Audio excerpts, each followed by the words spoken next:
Look, we have literally all been there. You walk into work, grab your coffee, sit down at your desk, and bam, there's an email from management. Hey everyone, we're rolling out a brand new software system next week. Instantly, you just feel that knot in your stomach, right? You start wondering, is this going to be super complicated? Is it going to completely double my workload while I try to learn it? Like, why fix what isn't broken? Well, that universal, everyday frustration of learning new workplace tech is exactly what we're tackling in today's Explainer. But more importantly, we're going to look at a pretty brilliant case study on how to take that totally natural human resistance and completely flip it into enthusiastic adoption. So let's just dive right in. To do this, we're going to unpack some really rigorous, highly practical academic research. This study actually comes to us from the Journal of Critical Social Sciences and Review, and it's authored by researcher Eloisa Joyce S. Ignoawea out of the Philippines. She took a really hard look at exactly what happens when a government institution tries to literally drag its manual, paper-heavy inventory processes kicking and screaming into the digital age, and they did this using a new system called Sentinel Track. Here is our quick roadmap for today.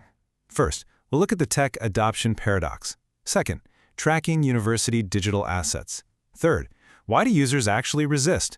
Fourth, strategies to manage that change. Fifth, the Sentinel Track pilot results, and finally, some big-picture lessons for digital transformation. All right, kicking things off with part one, the tech adoption paradox. Let's look at why these transformations so often fail.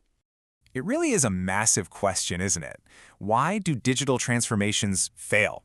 I mean, think about it. Both the public and private sectors globally pour literally billions of dollars into these sleek, state-of-the-art software systems, e-government platforms, automated workflows, the whole shebang. And the crazy part? The technology itself usually works perfectly fine in a vacuum. Yet project after project ends up completely dead on arrival, or it's barely utilized by the very staff it was built for. So, why does that happen? Well, the core insight from our source material hits the nail on the head. Success actually depends way less on technical sophistication and so much more on whether the end users actually adopt and sustain the new systems. You could have the most expensive, beautifully coded software in the world, but if the actual humans expected to use it just reject it, you failed. Plain and simple. The human element, the raw psychology of change, is the actual battleground of digital transformation. Moving on to Section 2, Tracking University Digital Assets, specifically looking at the CBSUA challenge. So, welcome to the Central Beagle State University of Agriculture. Like a lot of public institutions, they had this chronic, massive monitoring gap. They desperately needed a way to track what they call semi-expendable property. Basically, these are items costing 5,000 Philippine pesos or below. We're talking office chairs, keyboards, small electronics, stuff that individually isn't a massive investment. But collectively, trying to track all of that manually with Excel spreadsheets and mountains of paper forms was just a logistical nightmare that would make literally any accountant weep. Enter Sentinel Track, which is this new digital, automated, QR-based system designed to fix all of this. But, as we literally just talked about, simply dropping the software on people's desks is just not enough. Which brings us right into Section 3. Why do users resist? Let's talk about the human element. To really understand this hesitation, the researcher used a foundational academic framework called the Technology Acceptance Model, or TAM. It's actually brilliantly simple. It essentially states that whether someone accepts or rejects a new technology boils down to two main things. First up, perceived usefulness. Basically, do I actually believe this is going to make my job better or faster? And second, perceived ease of use, meaning, is this thing going to be a massive headache to learn? If the user's answer is no to usefulness and yes to a headache, you are absolutely going to hit a brick wall of resistance. And on the ground, this resistance materialized in four very real, very relatable ways. First, we have workload anxiety. Staff were absolutely terrified that maintaining the old manual system while trying to learn the new digital one was just going to double their work. Then, unfamiliarity. Some staff had simply never used QR-based tools before. Third was skepticism, like, is this thing even going to work when I actually need it to? And finally, workflow disruption. We are human beings, right? We naturally protect our established habits. These are very real, very valid fears. You just can't ignore them and try to force compliance. It just doesn't work.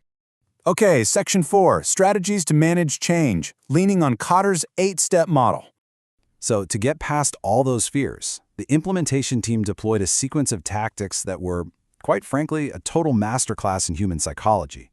First, they used co-ownership planning. Second, they provided a heavily hands-on orientation using real, actual data, not just some boring theoretical tutorials. And third, they used a phased rollout. They ran the new system totally parallel to the old manual system for a while, just so people felt like they had a safety net. But I gotta say, the real genius here was in how they handled their biggest skeptics. This right here was their absolute Trojan horse tactic. The project team realized that the accounting and supply management staff were the ones most anxious about all this workflow disruption. So what did they do? They actually made those specific staff members co-owners of the project team itself. By bringing them right into the planning and implementation phases, they completely transformed them from passive victims of some new corporate policy into the active architects of the solution.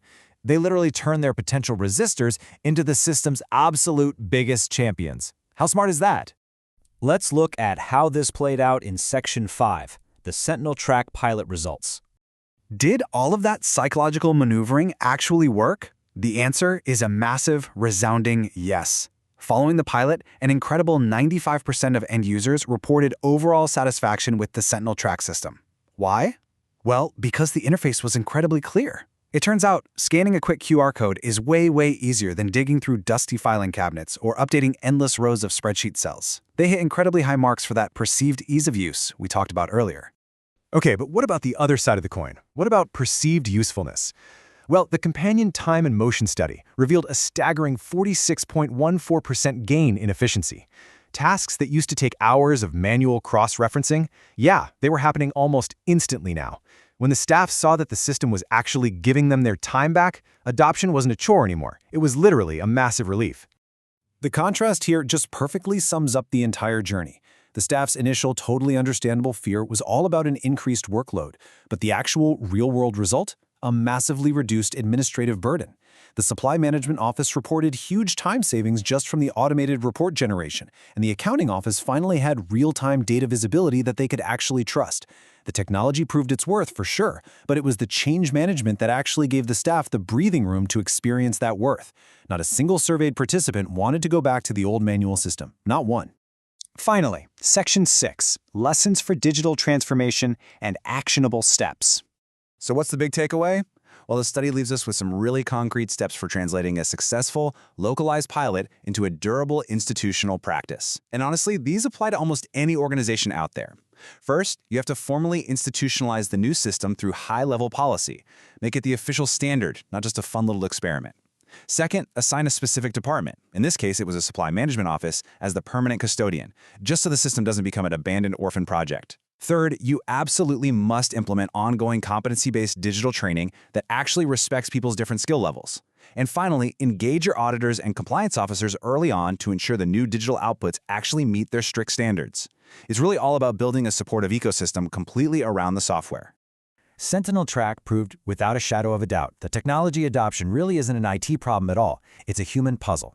By empowering the very people who were the most afraid of the change, they achieved an unbelievable 95% satisfaction rate. So take a hard look at your own workplace. When that next multi-million-dollar software update inevitably rolls around, are you going to just force compliance and watch it fail? Or will you figure out how to turn your biggest resistors into the actual architects of your success? Something to chew on. Thanks so much for joining me on this explainer, and I will see you next time.